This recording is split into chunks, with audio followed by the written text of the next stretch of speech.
Hello everybody, welcome to the review and preview of Footywired for round 6. We just had round 5, now we're going to round 6, sorry about that. Yeah, we just had to gather around. A couple of bad results there for the Hawkers and for the Gators, but that's okay, it doesn't matter. But we had some pretty good competition, some pretty good games. A really high scoring game of the week as well to have a look at too.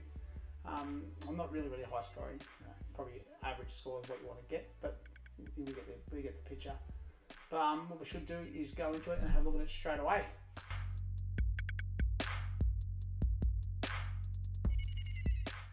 Alright, so let's have a look at game 1, and this is the game that everyone said, or sorry, the two managers or coaches or whatever you want to call them, said was the game of the round, but it fizzled out really in the end. Gods of Olympus stay undefeated. They defeated Bombers forever, 372 to 349. Let's have a look at the best 3 plays for that one. Let's have a look at the Gods' best 3 plays first. And Brayshaw, well, he at utility got 102. Jordan Sweet in the ruck got 48. And Connor Rosie in the mid got 54. Moved to the halfback and looked awesome. Kicked a couple of goals as well, so he was pretty good as a halfback, unfortunately.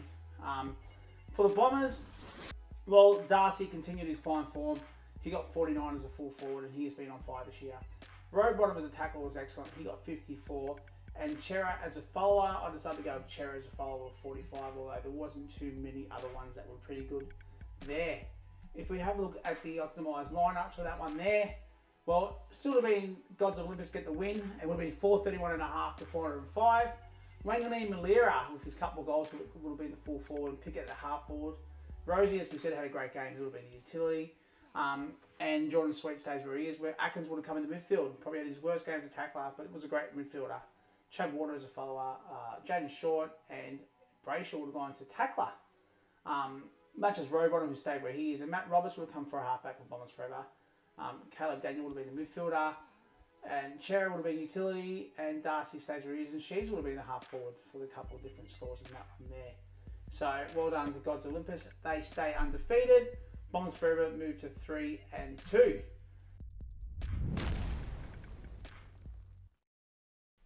Alright, so the second game we're going to look at now, that's Renegades. They were playing Seek and Destroy. And Seek and Destroy get their second win for the year, 2 in a row, on fire.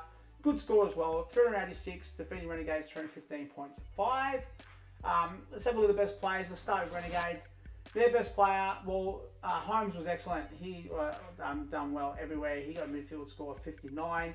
Rankin is a half forward. He got 39. And Big Nank in the ruck for a score of 315. It's hard to find 3 best. But Nank got 36 as a ruck, better than my ruck. Anyway, actually not this week. S&D, or Seek and Destroy. They had Dacos, excellent score. Got over 100. Got 106 as utility. Back into form. Even as was Biggie Maxi Gorman as a ruck, got 54. So that was an excellent score, and hopefully he gets into some better form for us who have got him in Supercoach. And for the half forward, unfortunately for the Mighty Hawks, JHF, Jason Horn-Francis, he got 45 as a half forward.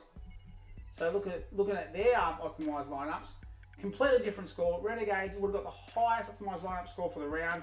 They had players in all different positions, and as we can tell with the optimised lineup, I mean, Rankin, he would have gone full forward or half forward, but he would have come in as a half forward. Maxi Holmes, 119 as a utility. Big Nack stays with him. Bailey Smith as a midfielder got 76. Didn't even get a game last week. Actually, no, he did. He was tackler. Dylan Shields was in some good form, got 49, as was Worrell as a halfback, and Clayton Oliver as a tackler. For Seek and Destroy, another good optimised lineup, 436. LDU is a half forward, Flanders a full forward. Dacos stays where he is. Jason Horn-Francis would have gone to the midfield with 63, and Sinclair's a follower. And Keane would have come in as a halfback with William Drew as a tackler. Those poor boys probably had a one-off good game, so let's think nothing really about that. They probably won't do it again, to be honest. Anyway, so let's move to the game of the round.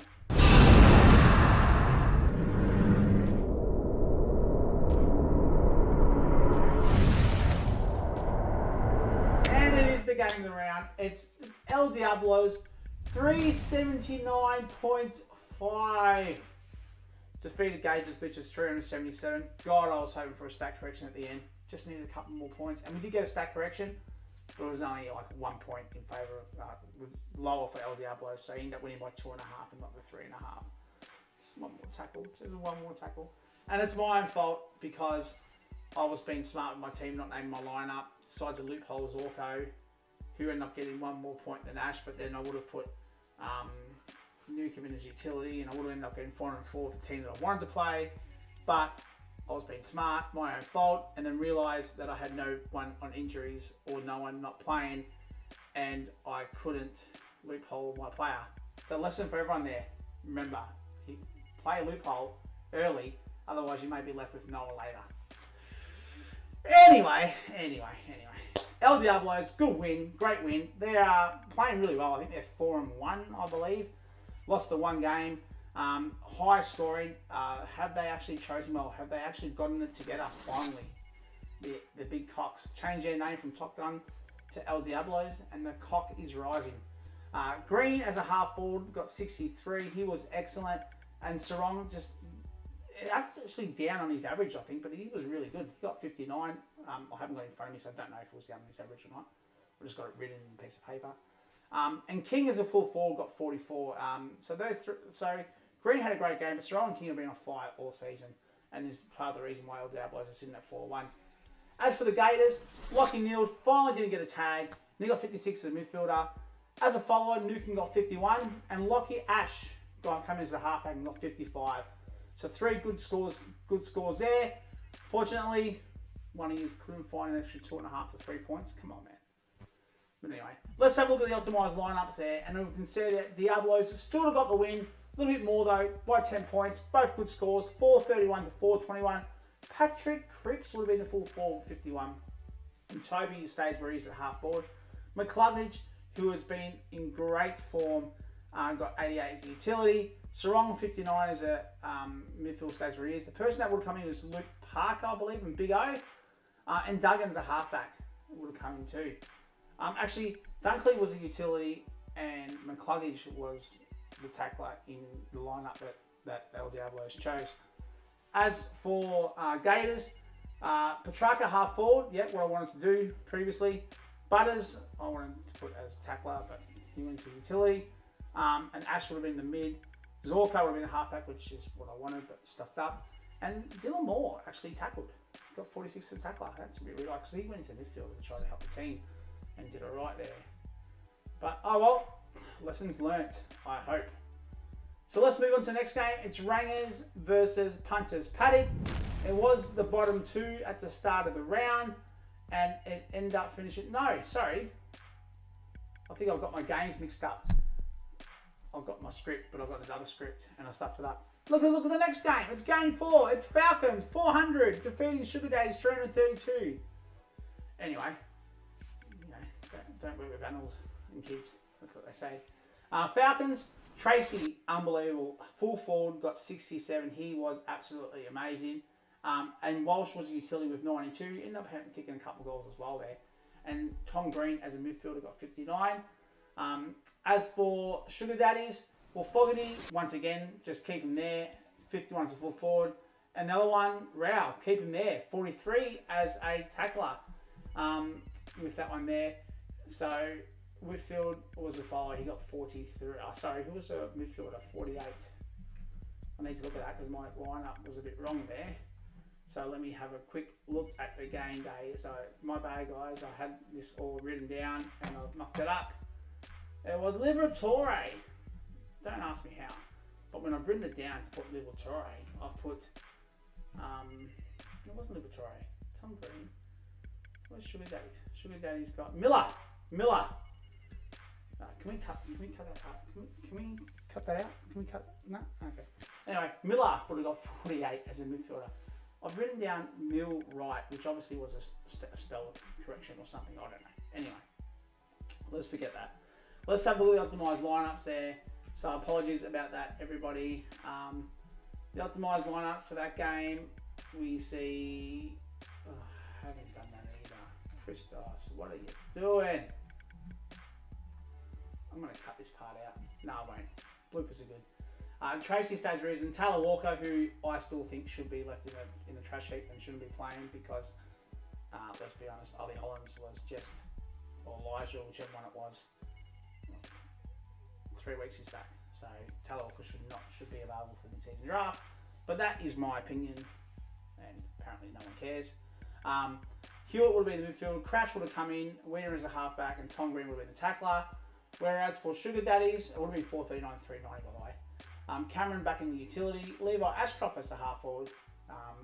Nick Marner comes in, Rao stays where he is, and Miller, who I got wrong before, stays in as midfield 48. Let's just get away from that game because I completely stuffed that up. To the next game, and we've saved the best for last. It's Rangers Anonymous 387 defeating Punters Paddock, who have stayed winless. Hopefully it remains this week because he plays me and I'm not in great form. 387 to 353. Rangers best. Well, Merritt got 66 as a midfielder. Georgiadis kicked a few good goals in the Hawks versus Port game. He got 44 as a full forward. He's actually been there every week as well. And Bolton lifted against his old side. Is that the only game he's going to play all year? He got 47 as a half forward. For Punters Paddock, Jeremy Cameron got into some fine form. Hopefully he has a bad game this week though, because he's playing me and he's playing the Hawks. So hopefully it's a bad game this week. He got 53 as a full forward. Ed Richards was a follower. He got 53. And Big Lloyd Meek, I put him in there because we mocked it. But he ended up getting 81.5 utility. So he had a good effort. Well done, Lloydie. Big Lloyd. Anyway, let's have a look at the optimised lineup for that one there. If you look at it, 413 to 404. Rangers would have still got the win. Would have been much, much closer though. Hipwood would have come in at a half forward with 60. Dawson utility and Merritt would have been utility in the other end. And what else we got? Josh Kelly would have come as a midfield. Noah Anderson as a follower. Trainer, the rookie, would have come in as a halfback. And Hopper as a tackler, where Ridley would have got a game as well. But Big Meeky would have been the tackler with 40. Big Meeky. Alright. So let's have a look at it. Let's go over the 5 games. First of all, Seek and Destroy get the win over Renegades. Falcons get the win over Sugar. Diablos get the win over Gators. Rangers get the win over Punters. And Gods stay undefeated. 349 versus 372 beating Bombers forever. Team of the week. 555 all up. Tracy, no doubt, the full forward, and Green the half forward, by far the best 2 forwards this week. Holmes would have got utility at 119 and Gorn as a rucker 53. Bailey Smith 76 as a midfielder with Hewitt as 64 as a follower. Rosie as the halfback with 59. And James Rowbottom as a tackler with 54. Looking at the ladder, as we can see, Gods undefeated, 5 and zip. Doing alright too. Not the best score. They're at 20 points behind on the best scores. The 3 teams behind them are in the 390s. El Diablos, Bombers and Maltese Falcons. Renegades, they're the best of the rest. A bunch of teams on 2 and 3. And then we've got Punters Paddock, who are 0 wins. Hopefully they're 0 and 6 after this week. Bit worried all the crap I've been hanging on him and I'm going to lose to him this week. So yeah, there we go.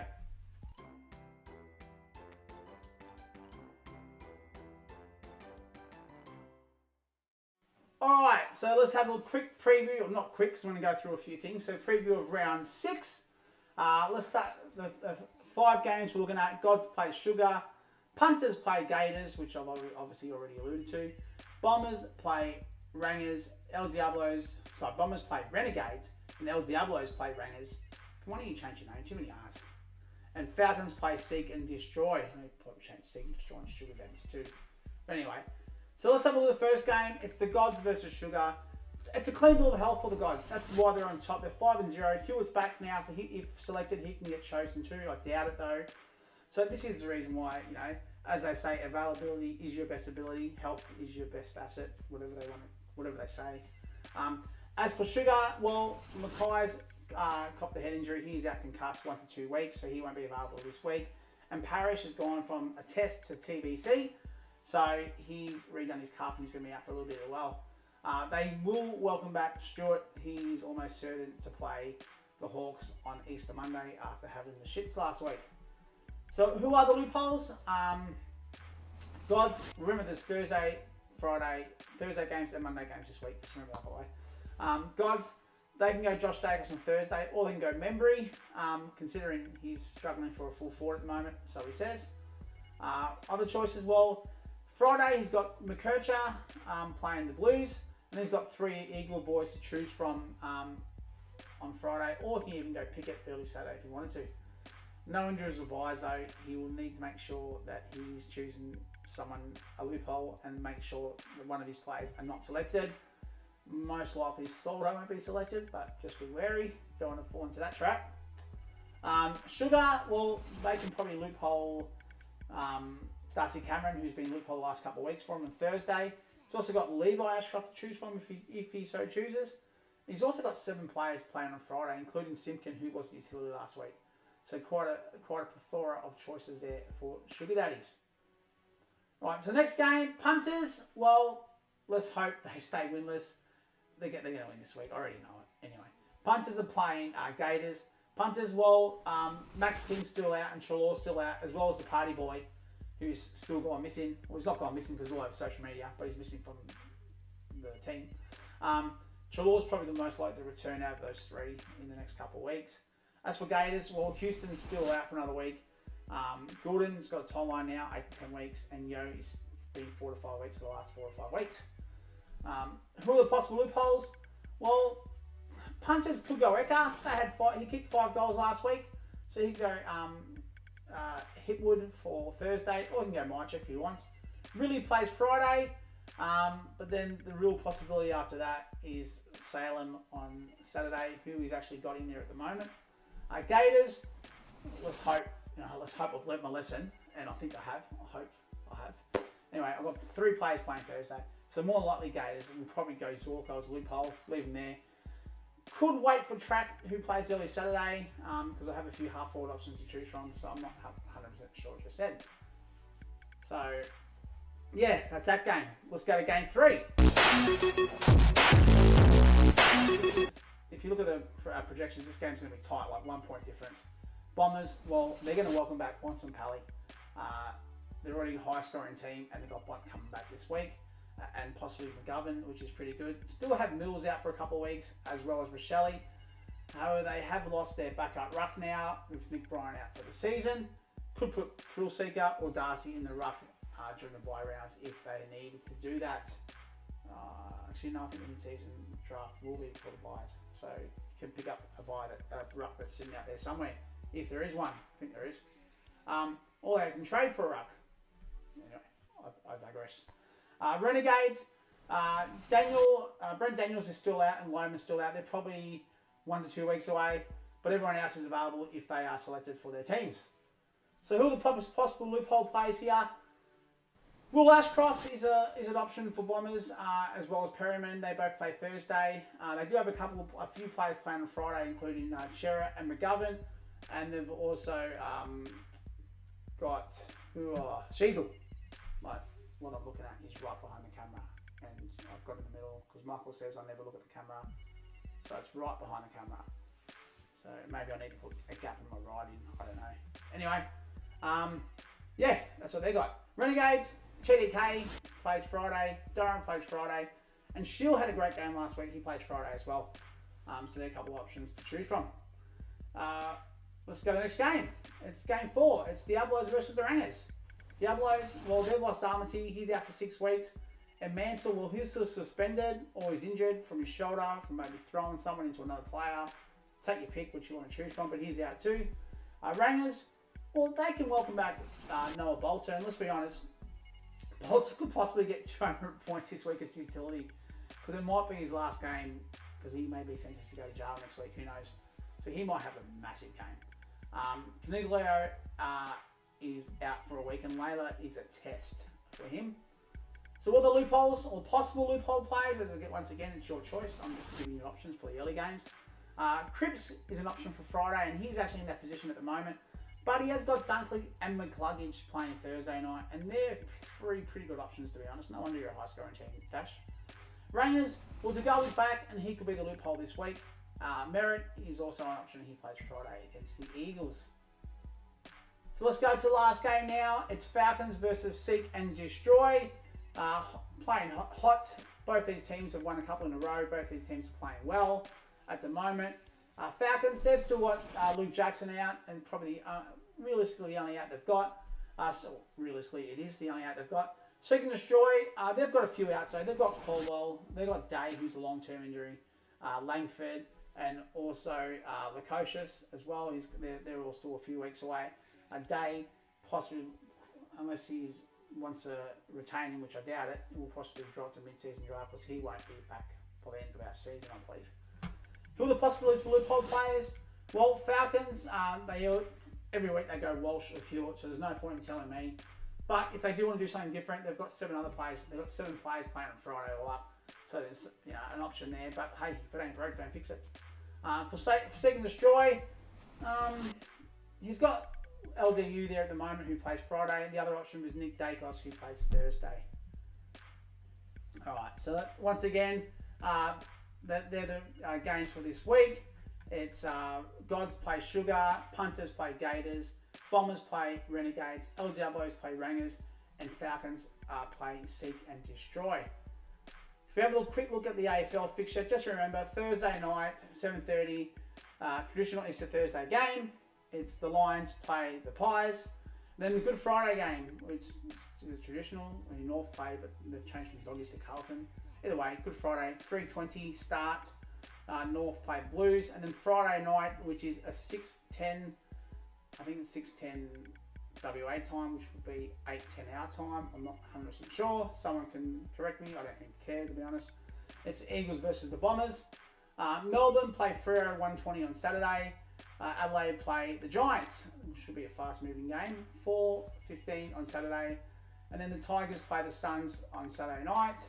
Sunday at 3:20, so there's no early game Sundays. It's a 3:20 game Sunday. Sydney play Port, and I heard it today on Easter Sunday. The Bont returns. The Bont is rising. Jesus is rising. 7:20, the Dogs play the Saints, and then Easter Monday. It's a big one. It's the Cats versus the Hawks. Hopefully the Hawks bounce back. So that's it for today. That's it for the preview or review/preview. I'm mucking this up everywhere. Hope you like the green screen. Hopefully everything was covered and you can. Michael doesn't complain, but he will because that's what he does. Anyway, thanks very much. Have a good weekend, everyone. Happy Easter, and Christos and Estes. See yous.